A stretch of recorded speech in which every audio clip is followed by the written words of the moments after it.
One evening, as I sat at the piano, I began to play a song, almost without thinking.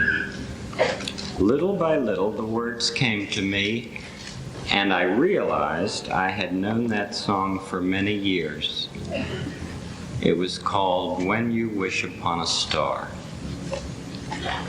And it begins by saying, when you wish upon a star, makes no difference who you are, anything your heart desires will come to you. If your heart is in your dream, no request is too extreme. When you wish upon a star, your dreams come true. I remember when I first heard that song in the movie Pinocchio. I had such a warm, wonderful feeling to think that wishing on anything, like a star, would make things come true. That was such a splendid idea to me. I had lots of wishes and lots of dreams.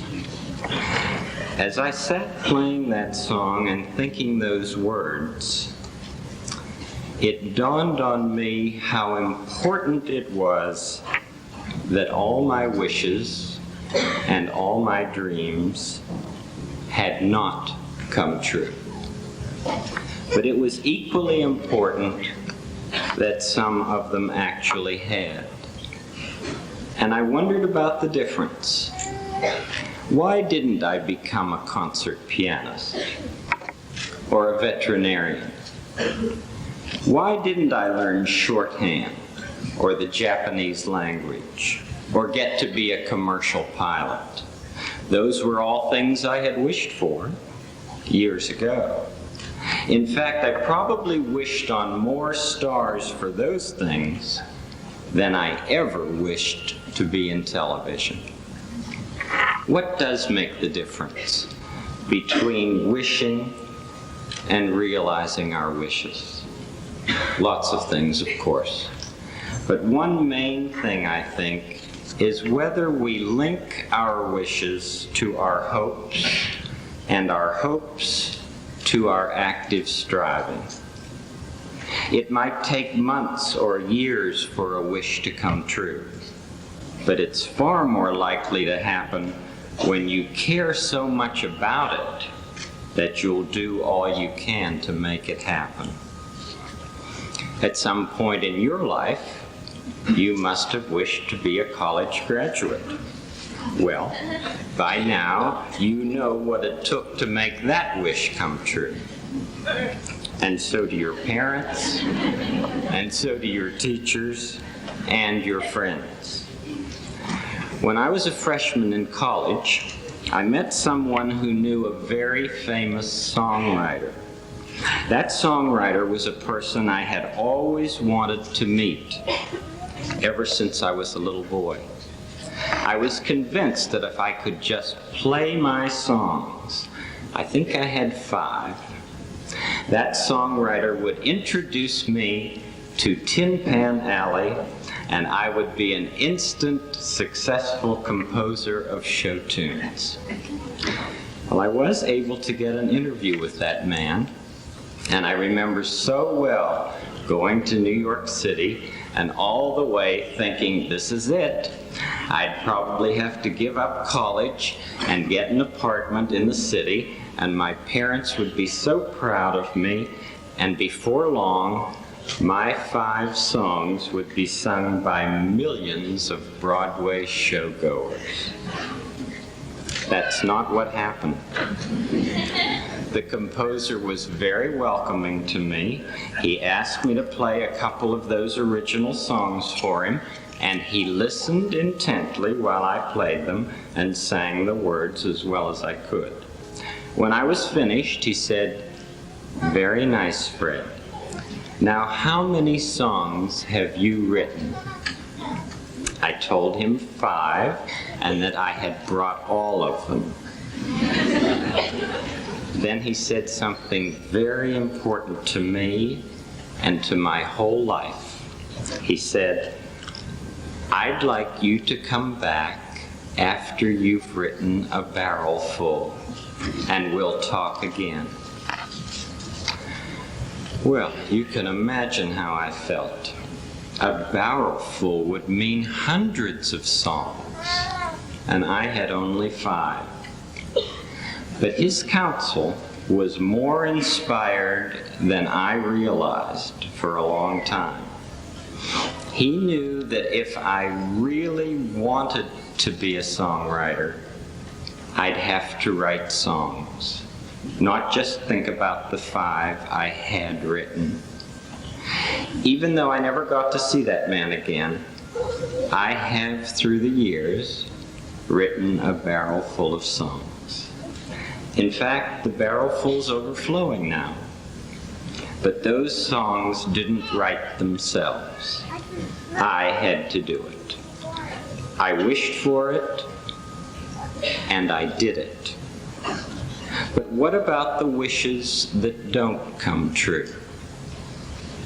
I remember a woman who all of a sudden one day said, "I'm never going to be a circus clown." It just dawned on her that because she hadn't gone to clown school and had made some other choices and hadn't really tried, her girlhood wish of becoming a clown wasn't going to come true. She wasn't sad. She was just surprised when she realized her resignation. I'm never going to be a circus clown.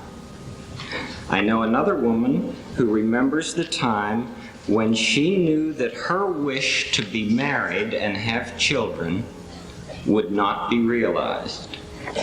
She remembers the struggle and the final resignation, and then she remembers the outcome of that resignation. Enormous energies were available to her, which she used in developing uniquely creative work with young parents. All through our lives, there are resignations of wishes. As children, once we learn to walk, we must resign being babies. If we just want to be taken care of and not make any effort to grow and do more and more for ourselves, then we can avoid that resignation and just stay a baby. You may know some adults who are still babies. They want to be served all the time. How sad for them not to have been able to experience the excitement of growing from one part of life to another. In fact, you can see the excitement in children as a child grows from creeping to standing and walking. That child usually has very little speech development or other aspects of the toddler's development. It's as though all of that child's energies are bound into that huge task of getting up and walking. Once that task is accomplished, once they're on their own 2 feet, they get this exciting urge of development in other areas. It's as if they are obsessed with that one task, and until it's accomplished, they can't concentrate on anything else. That's an enormous human task, you know, standing upright and walking on our own 2 feet. That doesn't mean that there aren't some resting places along the way of our becoming. There is permissible rest and regression in everyone's life. Some people call it R&R. I think of it as an important moment when we reflect and receive. In our competitive world, some might call such times a waste. I've learned that those times can be the preamble to periods of enormous growth. 2 weeks ago, I declared a day to be alone with myself. I took a long drive and played a tape that my son and daughter had given me for my birthday. When I got to the mountains, I read and prayed and listened and slept. In fact, I can't remember having a calmer sleep in a long, long time. The next day, I went back to work and did more than I usually get done in 3 days. We all need times like that, times for an extra measure of care. We need them, and so does everyone else. And it's nothing to be ashamed of. We don't have to think it's funny when we feel like we need an extra bit of comfort. I sometimes sing about that to the children, but as you know, I believe there's a child somewhere in each of us. Since our gifted musical director and pianist, John Costa, is with us today, I'd like to sing one of those songs which help fill up the barrel. I think of its title as Permissible Regression, but the neighborhood knows it as Please Don't Think It's Funny. Johnny?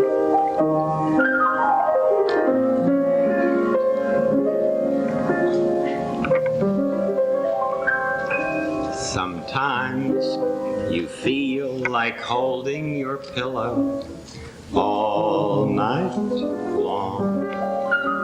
Sometimes you hug your teddy bear tightly. He's old, but he's still strong. And sometimes you want to snuggle up closely with your own mom and dad. At night, you even need the light sometimes, but that's not bad. Please don't think it's funny when you want an extra kiss. There are lots and lots of people who sometimes feel like this. Please don't think it's funny when you want the ones you miss. There are lots and lots of people who sometimes feel like this. It's great to know you're growing up bigger every day, but somehow things you like to remember are often put away. And sometimes you wonder over and over if you should stay inside when you enjoy a younger toy you never need to hide.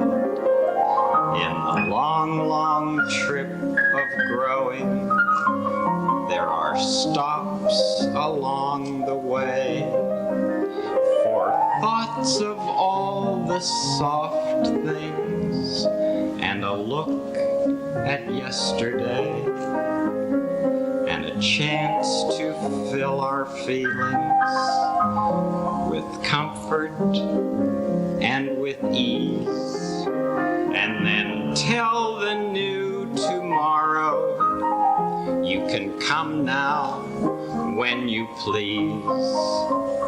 So please don't think it's funny when you want an extra kiss. There are lots and lots of people who sometimes feel like this. Please don't think it's funny when you want the ones you miss. are lots and lots of people who sometimes feel like this. One of your graduates from the class of '86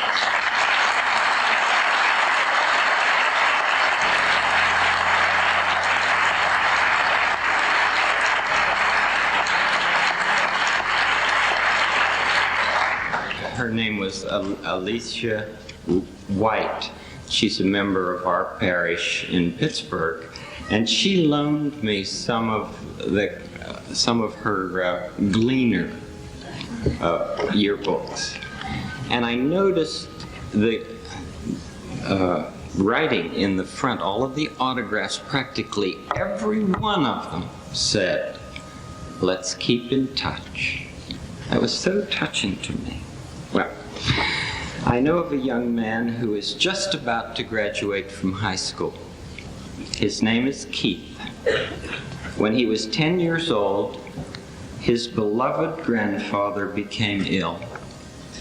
This grandfather had always helped Keith to feel special. They had fished together and camped together and talked about all sorts of things together.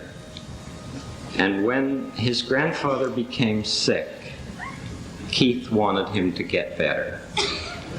He watched the doctor and helped his grandfather take his pills. His grandfather told him that he was good at that. In fact, his grandfather thought that he was good at a lot of things. That's why when Keith's grandfather died 2 years later, Keith was sad and angry all at once. But his grandfather had loved him enough and was comfortable enough with him that he could talk with Keith about death and how that happens to all living creatures, and that the important thing is how we care about people while they're alive. From that time, Keith was 12 years old. He was sure he wanted to become a doctor. He had been first in all of his science courses in high school, and he's been accepted at a college that has a fine pre-med course. Those who know him well know that it's fairly evident that Keith is responding to the loss of his grandfather, but also to the love which helps him mobilize all of his feelings toward constructive resolutions. In 8 or 10 more years, Keith will probably become a doctor. He says he wants to be a family doctor. My hunch is that he will be. His wish has become a purpose which is grounded in hope. Théâtre de Chardin writes that someone scrawled the following words on the bulletin board of that great Notre Dame Cathedral. Le monde demain appartiendra à ceux qui lui ont apporté la plus grande espérance. The world tomorrow will belong to those who brought it the greatest hope. I don't know your wishes or your hopes. Nobody but you and the people you care to share them with should know them. Wishes are sometimes grand and far beyond the reality of the present. But other wishes are intimate. They are about simple things of daily life, expressed again and again in contacts with other people around us. I trust that you'll feel good enough about who you are to do all you can to help the best of your wishes come true. When you wish upon a star, Why, there are whole galaxies that we haven't even discovered yet. Stars way out in space, and stars within ourselves that are patiently waiting to brighten up our world. On April 16th, one of my best friends died. We were in college together and stayed good friends forever. As a matter of fact, he wished and worked at being a superb singer all of his professional life. And whenever I wrote my first little opera for the neighborhood, I asked if he would come and help to sing it. No effort was too humble for him, so long as the motives behind it seemed right. And so John Reardon and I began giving operas to children and anyone else who would visit our neighborhood. Even when he was singing leading roles at the Metropolitan Opera Company, Jack would come to Pittsburgh to help us make up a new neighborhood opera. So through our 40-year friendship, we've made a barrelful together. And what a delight that mutual work has been.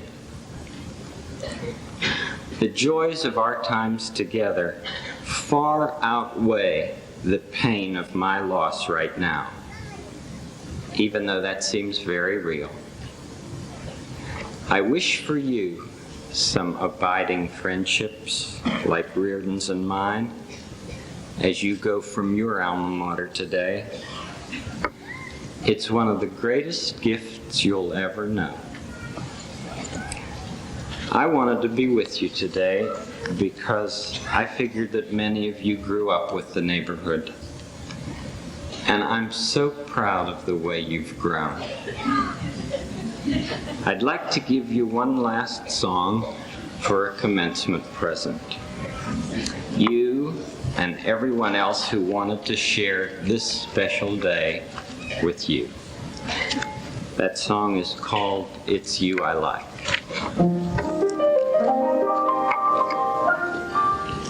One little thing, John. Thank you. It's you I like. It's not the things you wear. It's not the way you do your hair. But it's you I like. The way you are right now. The way down deep inside you. Not the things that hide you. Not your diplomas. They're just beside you. But it's you I like. Every part of you. Your skin, your eyes, your feelings, whether old or new.